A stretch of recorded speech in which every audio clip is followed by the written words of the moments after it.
দাদা, সন্দেশখালির ঘটনার পরে এতদিন পার হয়ে গেল কিন্তু এখনো পর্যন্ত শাহজাহান শেখ গ্রেফতার হলো না, অথচ তিনি ভিডিও অডিও বার্তা দিচ্ছেন, চারদিক থেকে বিভিন্ন জায়গা থেকে অডিও বার্তা দিচ্ছেন। দেখুন, সরকারই তো মদত করেছে পালিয়ে যেতে। দুটো জিনিস হতে পারে, হয় মদত করে ওকে লুকিয়ে রাখবে, না মেরে ফেলবে।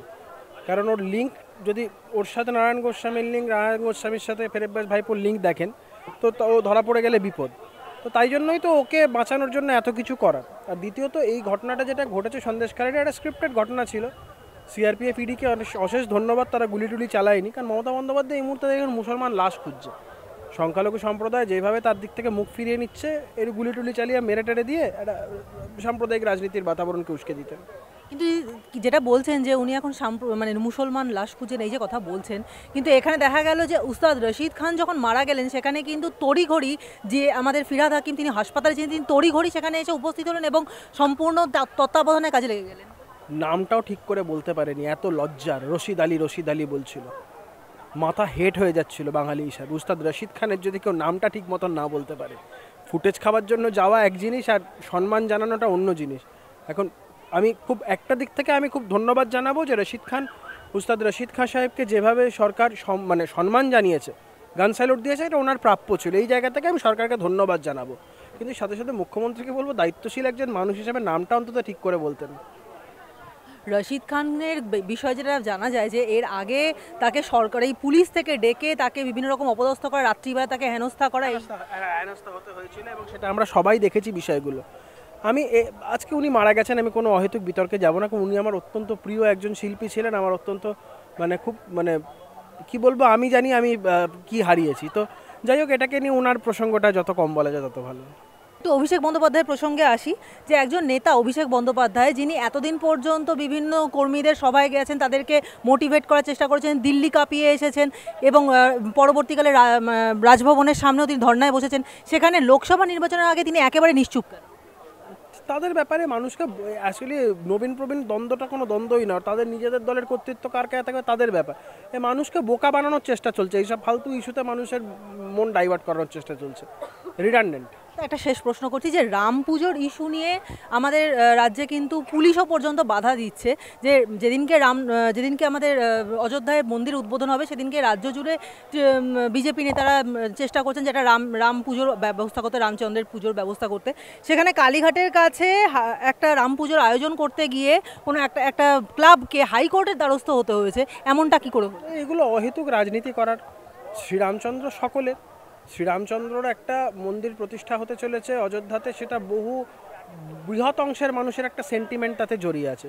সবার পক্ষে তো অযোধ্যা যাওয়া সম্ভব নয়। এখানে যদি কিছু মানুষ সেই পুজোগুলো করে তাদের নিজেদের শান্তি পায়, তাদের নিজেদের মনের শান্তি হয়, তাহলে এগুলো কাউকে বাধা দেওয়া বোধহয় ঠিক কাজ নয়। প্রথম কথা হচ্ছে, উস্তাদ রশিদ খান চলে যাওয়া আমাদের কাছে মানে আমাদের একটা বিশাল বড় ক্ষতি। এইটা নিয়ে পলিটিক্যাল অ্যাঙ্গেলে আমি কিছু বক্তব্য ব্যক্তিগতভাবে রাখতে চাই না, কারণ বাকি আর পাঁচটা বাঙালির মতো আমারও একটা ক্ষতি উনি চলে যাওয়ার, মানে এত বড় একজন গুণী একজন মানুষ। কিন্তু কথাটা হচ্ছে, যখনই আজ থেকে না, যবে থেকেই সরকারটা এসছে একটা খেয়াল করে দেখবেন, তবে থেকেই এই যতজন গুণী মানুষ এভাবে চলে গেছেন, কেমন যেন একটা ডেড বডি কে কাড়াকাড়ির মতো একটা এরা সবসময় একটা আবহ তৈরি করে রেখেছে, যেন কেড়ে নেওয়া হচ্ছে, এরকম একটা ব্যাপার। সুতরাং তদারকিতে তো কাউকে নামতে হবে। উনি তার জন্য, উনি আগের দিন অসুস্থ ছিলেন, এনাদের ইনভেস্টিগেশনে ডাকলেন, এরা অসুস্থ হয়ে পড়েন, নানান রকমভাবে নানা দিকে এ করে যায়। আচ্ছা, উনি ছাড়া কি অন্য কেউ ছিলেন না? এখান থেকে কোনো জায়গায় কোনোভাবে স্পষ্ট হয়ে যাচ্ছে না যে এদের দলের মধ্যে মারাত্মক একটা রেষারেষি রয়েছে, কে কত আগে গিয়ে কোথায় পৌঁছাবে। তাতে আপনি সুস্থ থাকুন অসুস্থ থাকুন দেখার দরকার নেই। হয়তো উনি এরকমও তো হতে পারে, উনি না গেলে হয়তো অরূপ বিশ্বাস তারও আগে পৌঁছে গিয়ে ওই জায়গাটা নিয়ে নিতেন, তার জন্য ওনাকে আগে যেতে হলো। সবই সম্ভব এই তৃণমূলের পক্ষে। তবে যাই হোক, আমি বলবো উস্তাদ রাশিদ খানকে নিয়ে কোনো রকম পলিটিক্স না করাটাই ভালো। এখন ব্যাপারটা হচ্ছে, মানে দেখুন, যে মানুষটা চলে গেছে তো চলে গেছে। এই যে শুধু উনি বলে না, কিছু একটা ঘটনা ঘটলেই বা কেউ যদি আমাদের ছেড়ে চলে যায়, স্পেসিফিক্যালি কিন্তু আমরা মুখ্যমন্ত্রীর কাছ থেকে কিছু না কিছু এই ধরনের বক্তব্য পাই। কখনো উনি বলেন কেউ আমায় মা বলছেন, কখনো আবার বলে ফেলেন মাদার টেরেসা আমাকে ফোন করতেন, কখনো উনি আবার বলে অমুকে আমাকে ফোন করতেন, করে বলতেন গান একটু গান শোনাও, গান শুনবো, এইসব নানান রকম মন্তব্য করে থাকেন। আমি বুঝতে পারি না এই ফ্যামিলিগুলোর কি ভেস্টেড ইন্টারেস্ট থাকতে পারে যে যার জন্য তারা চোখের সামনে দেখতে পাচ্ছে এরকম ঘটনা ঘটছে, তারপরেও কিন্তু তারা পাশে দাঁড়িয়ে কিছু বলছে না। রাশিদ খানের বউয়ের জানি সেই মুহূর্তে মানসিক অবস্থা ভালো ছিল না। আমাদের যদি মানসিক অবস্থা এত খারাপ হয়ে থাকে তাহলে ওনার তো আরও বেশি, সম্পূর্ণভাবে ক্ষতিটা তো ওনার হলো। উনি কি ভুলে গেছেন কয়েকদিন আগে কি হয়েছিল? সুতরাং সেই জায়গায় ওনার তো বলা উচিত ছিল যে যদি মাই বলে থাকে আপনি যদি ছেলের মতোই দেখতেন তাহলে সেই ছেলেকে এইভাবে হেনস্থা কেন করা হলো। দিন দিন দেখছি যে যতই দিন আসছে দিন যাচ্ছে, জানো তো মানুষের না কোথাও শিরদাঁড়াটার বড্ড অভাব দেখতে পাচ্ছি, আর এনাদের মধ্যে একটু বেশিই আমি দেখতে পাচ্ছি। সন্দেশখালির ঘটনা যে হলো, সন্দেশখালির ঘটনাতে ইডি অফিসারদেরকে মেরে ধরে পাঠ করে দেওয়া হলো। একজন ইডি অফিসার, তিনি মাথায় 4টে সেলাই পড়েছে, সোমনাথ দত্ত। কিন্তু এর পরেও, এত কিছুর পরেও শেখ শাহজাহানকে কিন্তু গ্রেফতার করা যায়নি এখনো পর্যন্ত। রাজ্য পুলিশ তো পারেইনি, তাহলে এবার কি সেই দায়টা খানিকটা কেন্দ্রের ওপরেও যাচ্ছে? রাজ্য পুলিশ পারেনি, রাজ্য পুলিশ কি চেষ্টা করেছে? সন্দেশখালিতে যেদিন এই ঘটনাটা ঘটেছিল সেই দিন কিন্তু রাজ্য পুলিশ ওখানে ছিল।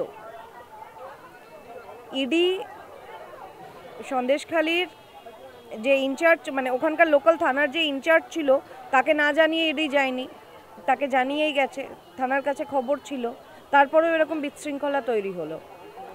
মানুষ এখান থেকে তো মানুষের একটা প্রশ্ন জাগবেই না যে পুলিশের কতটা সদিচ্ছা রয়েছে যে ওনাকে ধরা হবে। ওনার কাছে গোপন এমন কিছু নিশ্চয়ই আছে যে উনি ধরা পড়লে আরও বিশাল বড় বিপদে এই শাসক দল পড়তে পারে, তার জন্যই পুলিশ ধামাচাপা দেওয়ার চেষ্টা করছে। দিদি, কিন্তু এই যে এক্ষুনি আপনি বললেন যে পুলিশের কাছে খবর ছিল, কিন্তু রাজ্যের মন্ত্রীরা যারা আছে তৃণমূলের, তারা কিন্তু সম্পূর্ণ বিষয়টিকে অস্বীকার করে বলেছেন যে ইডি যে আজকে হানা দেবে তেমন কোনো খবর ছিল না, যে জন্য এই ঘটনা আটকানো যায়নি বা 2 ঘন্টার মধ্যেও সেখানে পুলিশ এসে পৌঁছয়নি। দিদি, আমার 2 ঘন্টার মধ্যে একটা কথা বলুন তো, একটা বারবার তো অনেক বড় বড় থানাগুলোকে ভেঙে ভেঙে ছোট করা হচ্ছে যাতে জুরিসডিকশন ছোট হয়ে যায়, ছোট হলে সেখানে শান্তি শৃঙ্খলা বা ল অ্যান্ড অর্ডার ইস্যু যাতে না হয় সেইভাবে জায়গাটাকে করা হয়। একটা থানার কতটা জায়গা হতে পারে? 2 ঘন্টা একটা থানার এক প্রান্ত থেকে, যদি আমি ধরে নিই এক প্রান্ত থেকে আরেক প্রান্ত যেতে হবে, তাহলেও কি 2 ঘন্টা সময় লাগতে পারে? এটা তো একটা বড় প্রশ্ন। আমরা আজকে যেখানে দাঁড়িয়ে রয়েছি, ধরো মুচিপাড়া থানার পাশে, এইটা জুরিসডিকশন মুচিপাড়া থানা, তো মুচিপাড়া থানার আন্ডারে কিছু যদি ঘটে, এই ধরনের একটা কেওয়াস, একটা ছোট্ট ঘটনা না, বিশাল আকারে একটা ঘটনা, পুলিশের কাছে 2 ঘন্টা খবর ছিল না, পুলিশ এখান থেকে এই মুচিপাড়া থানার আন্ডারে কোনো একটা ঘটনা ঘটলে তাকে সে যদি যেতে চায় 2 ঘন্টা কি সময় লাগতে পারে? প্রথম প্রশ্নটা তো তাদেরকে এটাই করা উচিত, সেটা তো লাগতে পারে না। এখানে যে বিষয়টা বারবার উঠে আসছে, বাম নেতৃবৃন্দ এ বিষয়ে প্রশ্ন তুলছেন সন্দেশখালির বিষয়ে, যে যদি পুলিশ নাই আসলো এবং ইডির অফিসারদেরকে মেরে ধরে তাড়িয়ে দেওয়া হলো, এটা তো সার্বভৌমত্বের প্রশ্ন। তাহলে কেন মিলিটারি নামানো হলো না? 200-র জায়গায় 2000 কেন মিলিটারিকে আনা হলো না? ওপরে কেন 4টে হেলিকপ্টার চপার দেওয়া হলো না? এবং কেন শাহজাহান শেখকে তুলে ফেলা হলো না? এটা কেন কেন্দ্র করলো না? এই প্রশ্নটা কিন্তু ক্ষেত্রে যে জায়গাটায় এটা কারা বলেছে, কে বলছে? এটা বাম নেতারা বলছে। তো তাহলে তাদের কাছে কি এখন প্রশ্ন করুন। আজকাল দেখছি যে বামেরা সরকারে নেই, কিন্তু দায়িত্ববান হয়ে তো কথা বলবে। আজকে যদি সেই পরিস্থিতি হতো, ওখানে সংখ্যালঘু লোকজন, মিলিটারিরা উল্টে যদি গুলি করতে শুরু করতো, সেখানে তারপরে একটা রাজনৈতিক চাপানুতর হতো কি হতো না? সেটা কি খুব এই লোকসভা ভোটের আগে সেটা কি কাম্য ছিল? শাহজাহানকে ধরা গেল না কেন? সময় আসলে নিশ্চয়ই ধরা হবে।